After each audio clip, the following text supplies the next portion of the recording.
V Sivankutty എന്ത് ലോജിക്കിന്റെ അടിസ്ഥാനത്തിലാണ് ഈ ഡീൽ എന്ത് അടിസ്ഥാനം? ഞാൻ സതീശൻ പറഞ്ഞത് അവിടെ നിൽക്കട്ടെ. പ്രതിപക്ഷ നേതാവ് പറഞ്ഞ എന്താ?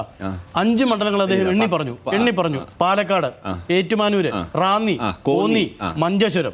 റാന്നി കോന്നിയൊക്കെ എന്താ അവസ്ഥ? അതായത് റാന്നി പോലൊരു മണ്ഡലം അല്ലെങ്കിൽ കോന്നി പോലൊരു മണ്ഡലം, ശബരിമല വിഷയം ഏറ്റവും കൂടുതൽ ചർച്ച ആയിരിക്കുന്ന മണ്ഡലം അല്ല, വിഷയങ്ങൾ ഈ മണ്ഡലത്തിൽ എന്തുകൊണ്ട് ബി ജെ പി സ്ഥാനാർത്ഥിയില്ല?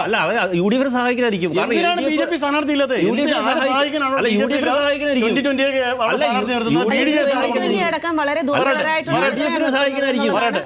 ഞാൻ എന്റെ ലോജിക്ക് പറയാം. UDF സഹായിക്കാനായിരിക്കും. കാരണം LDF 1ാം സ്ഥാനത്ത് നിൽക്കുന്ന മണ്ഡലത്തിൽ 2ാം സ്ഥാനത്ത് നിൽക്കുന്ന UDF സഹായിക്കാനായിരിക്കും. 3ാം സ്ഥാനത്ത്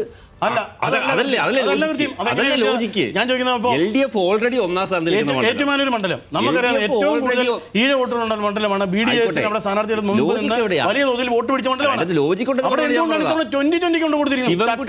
2020 മത്സരിക്കുന്നത് അവിടെ. അതൊക്കെ ഇത് ലോജിക്ക് ആർക്കാണ് മനസ്സിലാകുന്നത്? ലോജിക്കുണ്ട്. ഇത്തവണ ആരാ മത്സരിക്കുന്നത്?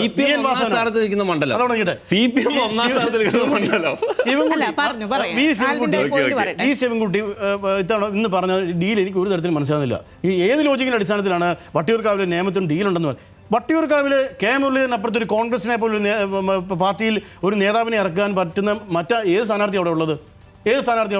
അദ്ദേഹം മുമ്പ് അവിടെ MLA ആയിരുന്നല്ലോ.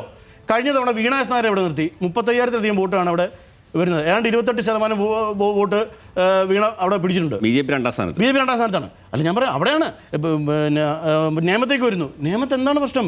ഈ തിരുവനന്തപുരത്ത് ഇന്നത്തെ അവസ്ഥയിൽ ഏറ്റവും മിടുക്കനായ ഒരു സ്ഥാനാർത്ഥി, കോൺഗ്രസിന് ഏറ്റവും ഉയർത്തി കാണിക്കാൻ പറ്റുന്നൊരു മുഖം നമ്മൾ മുമ്പ് ഇതിൽ ചർച്ചയിൽ പറഞ്ഞതാണ്.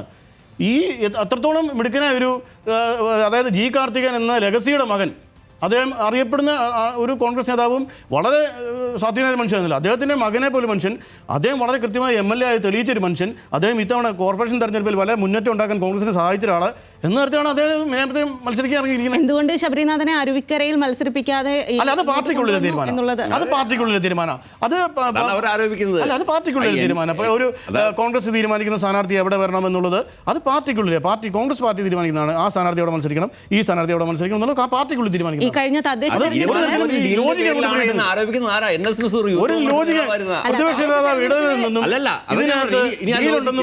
വി ശിവൻകുട്ടിയുടെ ലോജിക്ക് ഒരു തരത്തിലും ആൾക്കാർക്ക് ദഹിക്കില്ല. പ്രതിപക്ഷ നേതാവിന്റെ ലോജിക്കിനേക്കാൾ ലോജിക്ക് ഉണ്ടെന്ന് ഞാൻ പറയത്തുള്ളൂ.